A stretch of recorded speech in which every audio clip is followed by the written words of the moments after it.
Welcome to the Career Refresh Podcast. I'm your host, Jill Griffin.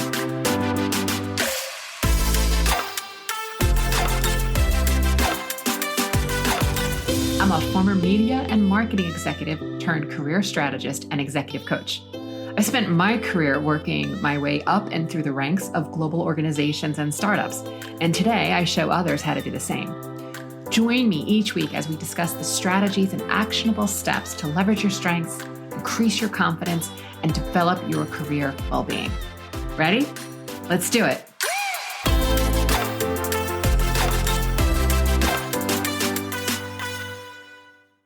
Hello, my friends, and welcome back. I'm so pleased that you are here and ready to dive into today's topic. This week, I wanted to talk about our expectations around success and what we do when we think it's not working. So many of us have high expectations for our success. And as a career coach, I want you to be thinking through the lens of possibility and what you can create within your career and in your life. You're looking to get ahead. You're looking for wins to set yourself apart from others. You're hoping for a raise, a promotion, exposure, or opportunity. These are totally normal desires. But I'm not talking about normal desires today. That's not what I mean by expectation. What I'm talking about is success expectancy. Success expectancy is when you see others around you achieving their goals and you want to be happy for them, but there's a small part of you that can't help but wonder where your share of the pie is. Where is your success? And this can show up when you're like at an industry event or a reunion of sorts, and suddenly you feel very unaccomplished based on those around you, and you think you should be further along. The difference between success expectancy and straight up envy is that you aren't attacking the victor or diminishing their success. Instead, you've turned the enemy on yourself. You judge yourself. It's a total compare and despair thoughts, and you're wondering about your success from a place of comparison and expectancy, and this can cloud your thinking. You've made their accomplishment about you. So there are a few ways that I see this show up. You haven't achieved the results you want, so you think what you're doing is wrong and that nothing is working. You've been around and you've been working at it for a while, and you feel you should be further along by now.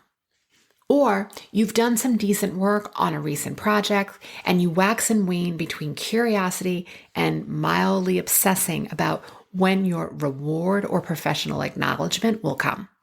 When you look at your career and think something is wrong or that it's not working, you risk the creation of this downward spiral of thinking that everything is wrong. You go global on your thinking, and you may start to rehash all the other times when you believe you should have achieved success or been rewarded, and it starts to get really heavy in your head. When you show up with these thoughts then in the workplace or in your personal business, you're gonna get more of the same. No one wants to work with a colleague who's coming from negative energy of defeat or judgment. It's going to impact your collaboration, your productivity, and your outcomes. The other way I see success expectancy show up is in a bit more of a general way.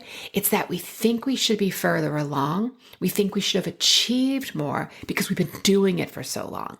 Being at a job or a company for a long time doesn't deliver further along.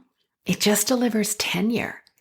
And if you don't see this, it's because you can't read the label from inside the jar.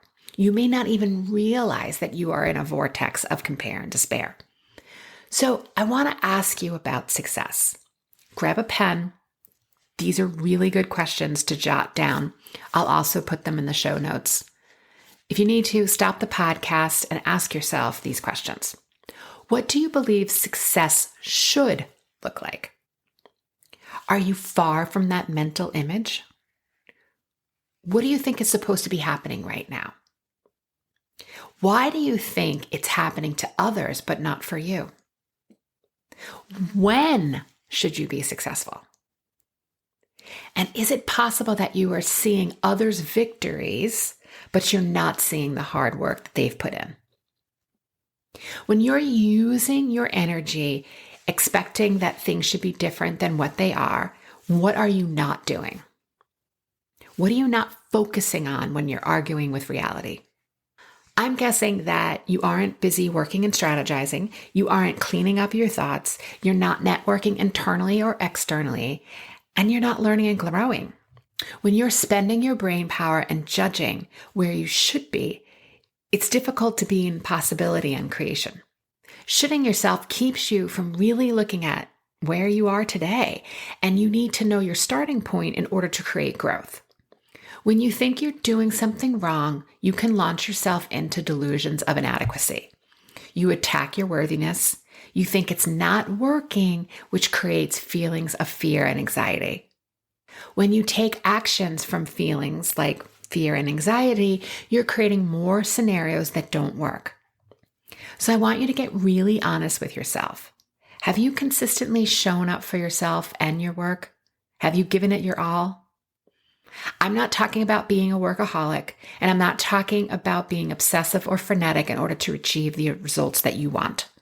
I'm talking about showing up for your job and the tasks at hand.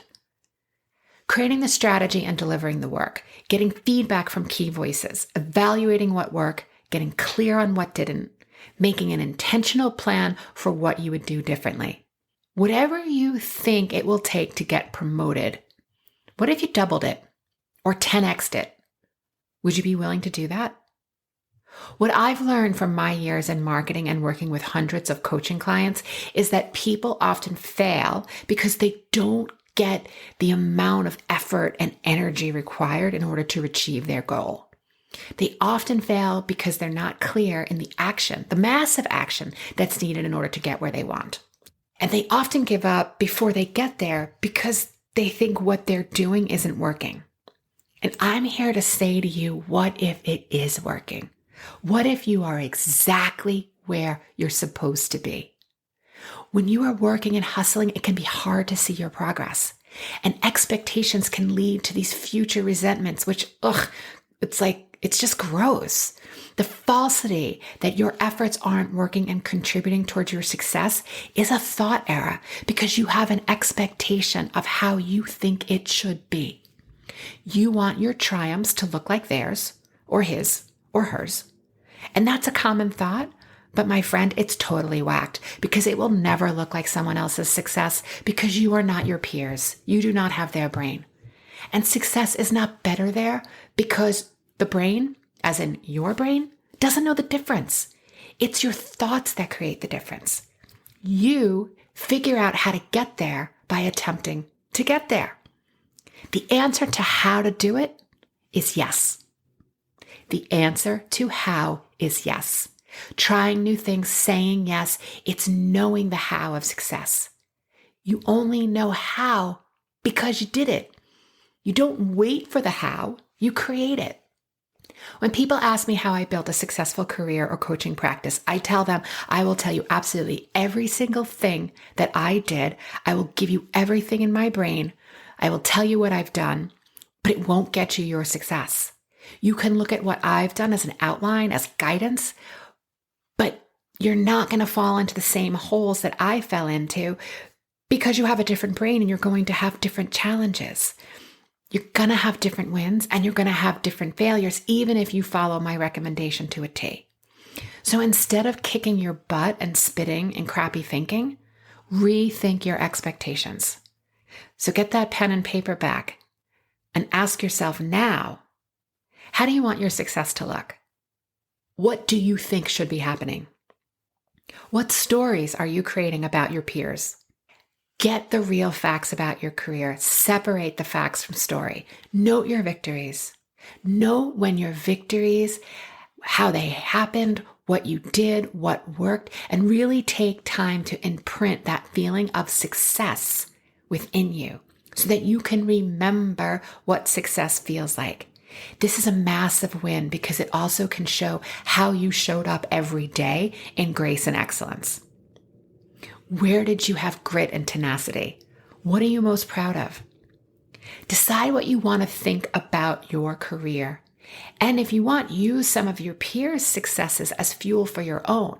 But you're not doing this from this gross comparison place, but from a mindset that they are a living, breathing example of what's possible, and they're right next to you. Decide what you're willing to commit to. And if I told you you had to go on 50 interviews to find the perfect fit, would you care? I'm guessing you wouldn't. My coach loves to talk about space, and he always says that space is only 62 miles away. 62 miles, or roughly 100 kilometers above sea level. It's an imaginary boundary to get to space. And we look at rockets and we think that rockets totally take off so fast right into space. And gravity is strongest at the beginning. When we are at the slow part of our journey, it's hard. But as we keep going, it gets lighter and lighter. You don't take off like a rocket because rockets in theory take off slowly. It is hard in the beginning, but then it gets easier as you move. Space is only 62 miles away. You don't have to worry about every step along the way, but you do have to keep evaluating, navigating, and moving. And when I get there, it's faster and easier than ever to continue to repeat the win, to repeat the success, because now I've learned how to do it. Seth Godin says that so far and not yet are the foundation for every successful journey. You get the results that you create. To recap, get clear on what it means to be successful at this stage in your career. Check your level of commitment. Are you in for the long game or the short game? There's no right or wrong answer. It's your life. It's your choice. Get present. Look at where you are in order to make a plan for where you're going. And the answer to how to do it is yes. Try it. Yes. Learn from it. Fail. Succeed. Pivot. Yes. Manage your thoughts. You can't create success and fulfillment from resentment or judgment. Thanks for joining me today. If you have any questions about what you've heard, email us at hello@jillgriffinconsulting.com and we'll answer them, and maybe even on the next podcast. Have a great week, and I'll see you next time. Hey, thanks for listening to the Career Refresh podcast. If you're enjoying this and you want more information, go to my website, jillgriffincoaching.com. There you can find information on how to work with me one-on-one, or my group programs, or even bring me into your workplace. I'll put the link to my website in the show notes. But hey, listen, before you go, do me a favor, rate and review this podcast, because it definitely helps me get the word out to people everywhere so that they can also thrive in the workplace. All right, friends, I appreciate you. I'll see you soon.